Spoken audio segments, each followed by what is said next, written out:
नमस्कार, पल्लवीज मराठी रेसिपीमध्ये स्वागत आहे। आणि गणपती बाप्पांना आवडणारे हे उकडीचे मोदक आज आपण पाहणार आहोत, तेही तांदळाचे पीठ न वापरता।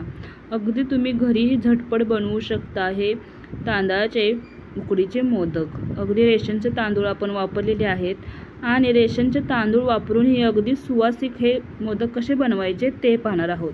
चला तर सर्वप्रथम आपण सारण तयार करणार आहोत। त्यासाठी इथे 1.5 वाटी मी खिसलेलं खोबरं घेतलेलं आहे। असे जर मोठे काप सारणामध्ये असतील तर ते काढून घ्यावे, जेणेकरून सारण भरताना मोदक फुटणार नाही। आता आपण इथे 1.5 वाटी खोबरं घेतलेलं आहे, तर अगदी बारीक थोडासा खिसून घेतलेला 1 वाटी गूळ घेतलेला आहे। आता हा गूळ डायरेक्ट यामध्ये घालायचा नाही, तर सर्वप्रथम आपण हा खीस गॅसवरती ठेवणार आहोत आणि अशा प्रकारे थोडंसं आपण जागा करून इथे 1 चम्मच तूप घालणार आहोत। आता हे तूप थोडंसं वितळलं की यामध्ये अगदी अर्धा चम्मच खसखस घातलेली आहे। असेल तर घाला, नसेल तर अगदीच आवश्यकता नाही, पण खसखसने खूप छान टेस्ट येते, म्हणून इथे मी खसखस थोडीशी भाजून घ्यायची। आता हे सर्व मिक्स करून घ्यायचं आणि खोबरं आहे थोडंसं भाजून घ्यायचं। पहा, थोडासा कलर चेंज झालेला आहे आणि मगच यामध्ये हे खिसलेला गूळ घालायचा। खिसलेला गूळच घाला, जेणेकरून लवकर आपला हा गूळ वितळेल आणि आपलं सारण पटकन होईल। दाखवल्याप्रमाणे गूळ थोडा अशा प्रकारे मॅश करून घ्यायचा, जेणेकरून पूर्ण गूळ वितळेल आणि सारण एकजीव होईल। पहा, गॅसची फ्लेम आहे ती अगदी स्लो ठेवा आणि ही प्रोसेस करा, नाहीतर आपलं हे सारण करपलं जाईल। पहा, सर्व गूळ आपला वितळलेला आहे, सारणाचा कलर पण पहा छान आलेला आहे।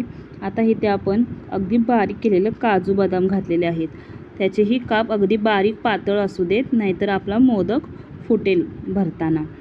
आता आपण इथे गॅस बंद करायचा। थोडंसं सारण थंड झालं की यामध्ये सुंठ, वेलची आणि जायफळ घालायचं। गरम असताना घातलं की वास त्याचा जातो, त्यामुळे थंड झाल्यानंतर या सारणामध्ये घालायचं। आता इथे आपण 1 वाटी तांदूळ घेतलेले आहेत, तेही रेशनचे तांदूळ आहेत, स्वच्छ पुसून घ्यायचे आणि यामध्ये 1 चम्मच आपण शाबू घातलेले आहे। आता यामध्ये पाणी घालायचं आणि 1-2 तास फक्त नॉर्मल हे धुवून घ्यायचं, अगदी जास्त चोळायचे नाही, नाहीतर ह्या तांदळामधले जे स्टार्च आहेत ते निघून जातील आणि आपल्या उकडीला चिकटपणा राहणार नाही।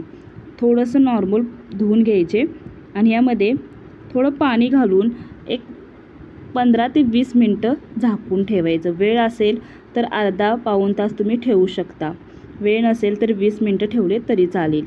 आता थोड्या वेळानं आपण हे मिक्सरच्या भांड्यामध्ये घालून अशा प्रकारे वाटून घ्यायचं। आता 1 वाटी तांदूळ आहे तर 1 वाटी आपण इथं पाणी वापरणार आहोत। आता मी हे सर्व एकत्र करून पूर्ण अगदी बारीक पेस्ट करून घ्यायचं। पहा, अगदी अशी बारीक पेस्ट तयार झालेली आहे।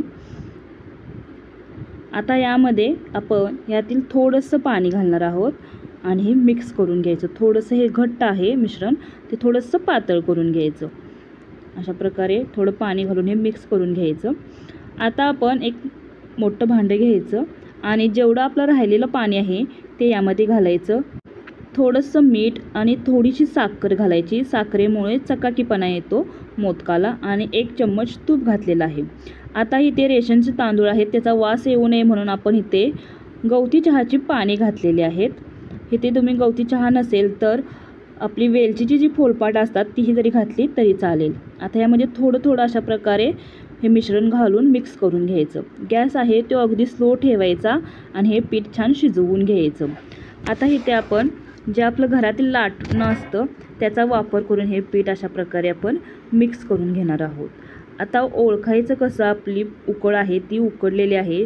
हे जे लाटणं आहे ना ते मध्यभागी अशा प्रकारे पहा, आपलं लाटणं अजिबात हलत नाही। अशा प्रकारे आपल्याला कळते की आपली उकड छान उकडलेली आहे। आता ही झाकून 10 मिनटं ठेवायची थंड होण्यासाठी। थोडीशी गरम असतानाच आपण ही पीठ मळण्यासाठी घ्यायचं।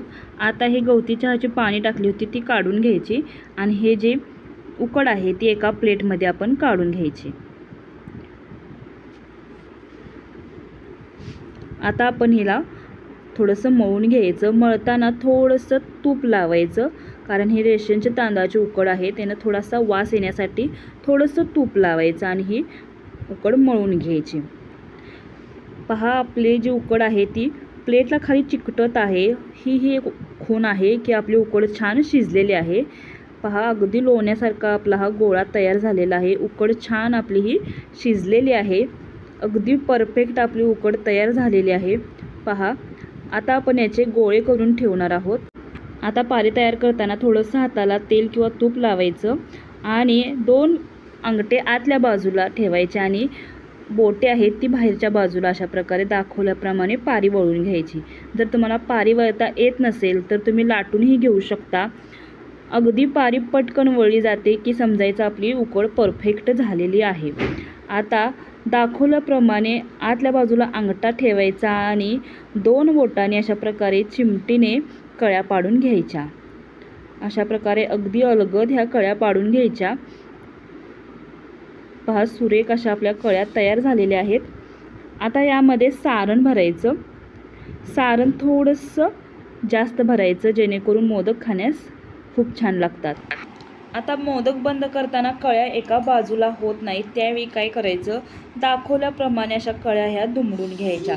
अगदी एका साईडने अशा प्रकारे ह्या कळ्या दुमडून घ्यायच्या आणि अगदी हळूवारपणे हा मोदक बंद करायचा। पहा अगदी हळूहळू बंद मोदक केला की त्याच्या खालील आपण कळ्या पाडलेल्या आहेत त्या आहेत तशा राहतात। पहा आपल्या एका साईडला अशा ह्या कळ्या तयार झालेल्या आहेत आणि मोदक किती सुरेख दिसत आहे। वरचा थोडासा शेंडा असतो तो मात्र काढायचा आणि अशा प्रकारे हा मोदक तयार करून घ्यायचा। अगदी सुरेख मोदक तयार होतात। आता जर तुम्हाला मी दुसरी पद्धत दाखवत आहे, तुम्ही घरच्या घरीही अगदी सोप्या पद्धतीने मोदकाला कळ्या पाडू शकता। जर तुम्हाला मोदकाला कळ्या पाडता येत नसतील तर अशा प्रकारे पारी लाटून घ्यायची, त्यावरती सारण भरायचं आणि हा मोदक बंद करून घ्यायचा। दाखवल्याप्रमाणे तुम्ही अशा प्रकारे हा मोदक बंद करा। वरचा थोडासा शेंडा काढायचा आणि अशा प्रकारे हळूवार हा मोदक तयार करून घ्यायचा। आता अगदी तुम्ही घरातील एक साहित्य वापरून हा मोदक बनवू शकता। अगदी साच्याचीही गरज लागणार नाही तुम्हाला, अगदी कळीदार तुमचा मोदक दिसेल। अशा प्रकारे शेप दिल्यानंतर घरातील एक चम्मच घ्यायचा आणि दाखवल्याप्रमाणे आतल्या बाजूला थोडासा अशा प्रकारे ओढून घ्यायचा आणि मी शेप पण दिलेला आहे कसा पहा। अशा प्रकारे तिरका जरासा आपण दाबायचा, अगदी अलगद दाबायचा हा, नाहीतर आपला हा मोदक फुटू शकतो। अगदी हळूवार असा मोदक दाबून घ्यायचा आणि अगदी सुरेख असा आपला हा मोदक तयार आहे। अगदी बिना साच्याचा आपला मोदक तयार होतो। पहा थोडासा खालच्या बाजूला हा दाबून गोल शेप द्यायचा। तयार आहे आपला मोदक। पहा अगदी चम्मच वापरूनही तुम्ही अशा प्रकारे मोदक तयार करू शकता। सुरेख दिसत आहे। थोडासा वरचा शेंडा आहे ना तो जरा काढायचा आणि अशा प्रकारे मोदक तयार करून घ्यायचा। जर ट्रिक आवडली असेल तर आपल्या चॅनलला जरूर सबस्क्राईब करा अशाच नवनवीन रेसिपीसाठी। आता आपण एका कढईमध्ये पाणी गरम करण्यासाठी ठेवलं आहे। आता हे पाणी गरम झाल्यानंतरच आपण उकडण्यासाठी ठेवायचे मोदक, पाणी थंड असताना ठेवायचे नाही।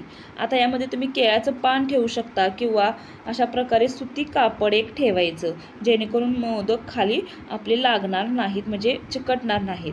थोडंसं वाटीमध्ये पाणी घ्यायचं आणि हा मोदक बुडवायचा त्यामध्ये आणि त्यामध्ये ठेवायचा। पाण्यामध्ये का बुडवायचा तर आपण हे मोदक करताना भरपूर वेळ गेलेला असतो, मोदक हे गार झालेले असतात, ते पीठ वारसांडू नये आणि मोदक अगदी छान दिसावेत म्हणून थोडंसं पाण्यामध्ये बुडवून अशा प्रकारे 10 मिनिटं छान उकडून घ्यायचे। पहा अगदी चकाचक चकाकी आलेली आहे आपल्या मोदकाला, किती सुरेख दिसत आहेत।